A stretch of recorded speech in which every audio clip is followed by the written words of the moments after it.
ازيكم حبايبي؟ عاملين ايه؟ يا رب تكونوا كويسين وبخير. معاكم قناه حلو حادق مع المساء. ايه رايكم النهارده لو نعمل حبه بدنجان مخلل يستاهلوا بقكم زي السكر بخلطه جميله؟ خلطه اول مره اعملها معاكم، يا رب تعجبكم. انا كل اللي هحتاجه حبه بدنجان، طبعا الكميه زي ما انت عاوزه.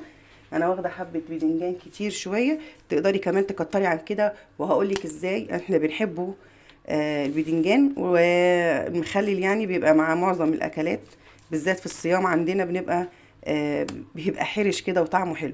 انا بحب انضف البدنجان كده، مش بحب اقطعها خالص، اهو كده. وبعد كده هاخدهم بقى كده معايا في الحله اغسلهم. في تركه بس صغيره، لو كنت هتعملي كميه كبيره فبلاش تسويها قوي، خليها كده 3/4 تسويه، لان احنا هنعمل له محلول ملح يخليه يكمل تسويته فيه، وفي نفس الوقت يقعد فتره طويله معاكي ما يتهريش ويبوظ. المحلول دوت هنعمله مع بعض ان شاء الله في اخر الفيديو. بس انا دلوقتي بقى راح اسلقه، هقشره كده وهسلقه. هغسله الاول وهسلقه. هحط في الميه شويه ملح وشويه خل صغيرين وهسلقه 3/4 سلقه، يعني انا مش عايزاه يستوي قوي. لو كنتوا هتاكلوه في ساعتها يعني مش هتخلي منه، هتعملي حبه وكميه قليله. آه تسلقيه تسلقه حلوه. في ناس هتقولي ايه ده، كل البدنجان ديت انت جايباها او الكبيره دي ان انت تعمليها مخلل؟ اه، احنا بنحب البدنجان الكبير بيبقى ملحم. البدنجان الصغير بيبقى فيه القشره بتاعته والجلده بتاعته، ما بيتاكلش. انا عندي الولاد بيحبوا البدنجان الكبير ده، بيبقى ملحم من جوه، وبيحبوا القلب بتاعه، يعني بيحبوا القلب بتاعه ياكلوه مخلل. فانا هاخده كده. بصوا احنا بنحبه كبير ازاي، في ناس بتحبه صغير. انا كنت بنقي البدنجان ده وشفت واحده بتنقي بدنجان صغير خالص كده، بتعمله بردك اكيد مخلل يعني. فانا بحب البدنجان الكبير دوت. احنا هنا في البيت يعني كلنا بنحب البدنجان الكبير ده، عشان بيبقى فيه القلب بتاعه من جوه بيبقى زي الزبده الصراحه، وبيبقى حادق وطعمه جميل جدا. انا مش هطول عليكم بقى كده في الكلام، هروح اسلقه ونرجع بعد كده نشوف الخلطه بتاعته ازاي. والبدنجان خلاص رايح يستوي الدرجه اللي انت عاوزاها زي ما اتفقنا. اذا كنت هتاكليه على طول ولا تخزنيه، انا على طول هفرم معايا حزمه كزبره، ومعايا فلفل حامي وبارد، ومعايا فلفل حامي كمان شطه، ومعايا توم. انا هروح افرمه. الفلفل دوت انا كنت مفرزناه كده زي ما هو، فانا معايا كمان توم هروح افرمهم في الكبه وارجع تاني على طول. انا فرمت الكمون، التوم والكزبره الناشفه، الكزبره الخضراء والفلفل الاخضر والاحمر. هنا معايا كزبره ناشفه وشطه وكمون وملح. انا مش بحب اكتر بهارات اكتر من كده، طبعا تقدري تحطي البهارات اللي تعجبك. كمان هعصر على الخلطه ليمونه. خلي بالكم الخلطه دي تنفع كمان للسمك المقلي والمشوي، يعني تقدري تستخدميها براحتك وتكتري منها، خاصه ان التوم طالعه جديد دلوقتي، فتقدري تعملي الخلطه ديت براحتك وتشيليها في التلاجة. للي بيخزن توم يا جماعه يقدر يعملها كده، وتبقى سهله ان هي تطلع بكل سهوله وتستخدميها في اي حاجه بتحبي تحشيها. اهو انا كده اهو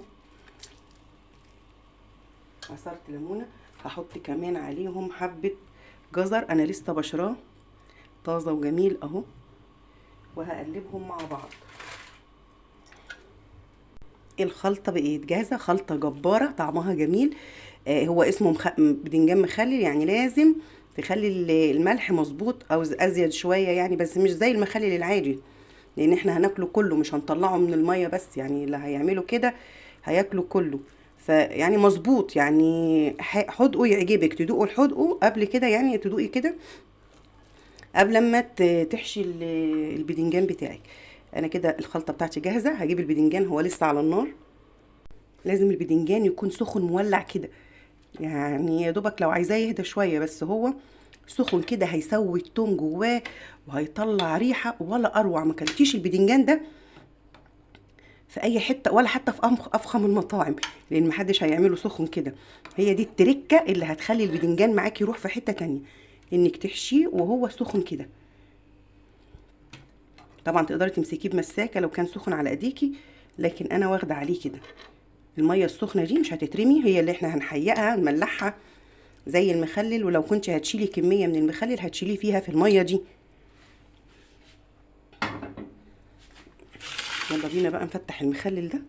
بدنجان وهو سخن كده انا رشيت له رشه ملح صغيره، وهعصر عليه الليمونه الجميله دي كده. هي دي اللي هتديكي اللون الموف معاه. جربوا البدنجان وهو سخن كده، احشوه مش هتبطلوا تعملوه صدقوني.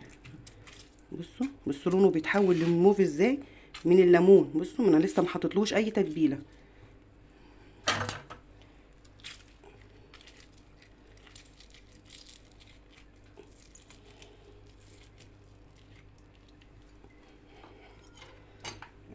بصوا بقى كله انا فتحته كده مره واحده. اعملي كده. طبعا انا بفتح فيه وهنا عمال انفخ. بصوا اللون بتاعه بيتحول للموف ازاي من الليمون يا جماعه، من الليمون اهو كده. ابتدي بقى احشي كله كده. احشي بقى وكتري زي ما انت عاوزه، هتاكلي منه مش هتشبعي. عارفين بقى ده بيتاكل مع ايه؟ بيتاكل مع شويه فول بالطماطم او فول بالخلطه. انا بعمله بالطماطم الصراحه مع البدنجان المخلل. بجيب الطماطم بقطعها من غير بشويه زيت، من غير لا بصله ولا تومه ولا اي حاجه، وبحطها على النار تتسبك. وبعد كده بروح بعد ما تتسبك حلو بقى، بروح حط عليها التوم الفول.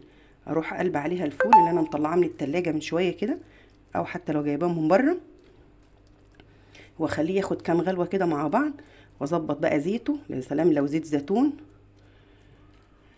واروح حاطه له كمان كمون بقى والحبشتكنات بتاعه الفول. وكلي احلى شويه فول على فكره، ينفع في السحور ومش هيخليكي تجوعي ابدا. الفول بالطماطم بالدقه دي. بس ما تملحيش البدنجان قوي بقى عشان ما ايه اللي ياكله ما يعطش. بصي كتري بقى كده. بيتاكل كده لوحده الصراحه، يعني انا ساعات اكله كده بالعيش لوحده كده.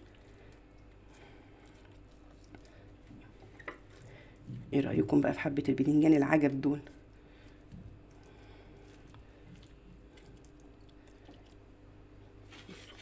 طبق يفتح النفس زي العسل.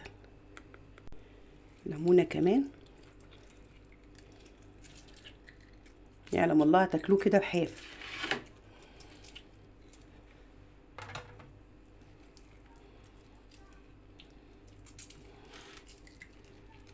جربوه بقى بالطريقه دي بس وهو سخن. التركه كلها اللي في البدنجان المخلل ده انه يتحشى وهو سخن.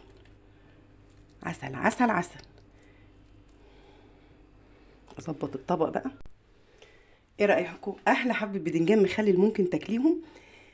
طعمه في منتهى الجمال والله يا جماعه. انا دقت التحقيقه بتاعته جميله. اهم حاجه تظبطيها بس كده. بصوا انا بس عايزه اوريكم كمان اللون الموف ده تحفه تحفه. انا مش قادره اصبر.